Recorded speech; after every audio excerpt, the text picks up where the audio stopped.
মুগলাস মায়ের তো বিয়া ঠিক হইলো, হাতে একেবারে টিয়া পয়সা নাই, কেমন যে কি করি। শুনলাম তো আপনার মেয়ের বিয়া, টাকা তো লাগবেই। তবে আমার জানা শোনা আমার গ্রামে মজনু সুদারু আছে, আমার জানা শোনা আছে। আপনি বললে তার সাথে আমি কথা বলবো। তাইলে দেহা সধি কথা কইয়া। ঠিক আছে, তাহলে বল মনে।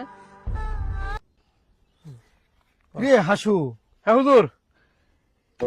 ইদানিং দেখি কোন সুদের টাকা নিতে তো লোকজন আমার কাছে আসে না। লোকজন কি ধনী হয়ে গেল নাকি? হুজুর কি কইবো, এলাকার লোক সব হইছে ধনী। ওখানে কে ওই শুধু টেহা লাগা পারছে না, দিবার ছাড়া নিতে চায় না হুজুর। ওখানে বিশ্বের লিগে মাইছে পেছো ফালাইয়া টেহা নিতি না, শুধু টেহা পেছো ফালাই না লাগবে। মানে এই বুদ্ধি করতে বুঝুন, নাইলে হইতো না। মানে চল কেডা এলাকার পেশা ফেলান যায়, এইটাই করি বুঝুন। সুদের ব্যবসা তো চালায় যাইতেই বলি। নাইলে উপায় নাই হুজুর, উপায় আপনারা নাই। আমার চাচা, ও চাচা, ও মজনু চাচা, কেডা হেরি? আসসালামু আলাইকুম। ওয়ালাইকুম আসসালাম। কাকা ভালো আছেন? রহিম কাকার পোলা করিম। ও তুমি তো বুঝি অনেক বড় হয়ে গেছো গা, হ্যাঁ? তোমার হ, মুখলাসে কিছু কইছে না? আমার কাছে কইছিল কাকা, মানে মায়ের বিয়া, টেহা লাগবো কাকা, টেহা টিয়া পয়সা কি আছে? দেউন যাইবো?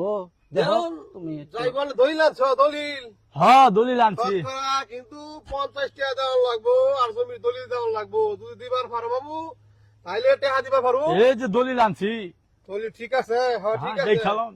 6 মাসের ভিতরে টেহা না দিবার পারলে কিন্তু বাবু জমি কিন্তু আমার কাহার হইলে টেহা নাও, দিমু টেহা। দেও। ঠিক আছে, মায়ের বিয়া সাবধানে দিও, ভালো থাইও। হ্যাঁ আচ্ছা আসি, আসসালামু আলাইকুম। ওয়ালাইকুম আসসালাম। হাসু, টাকা কি সময় মতন ফেরত দিতে পারবো?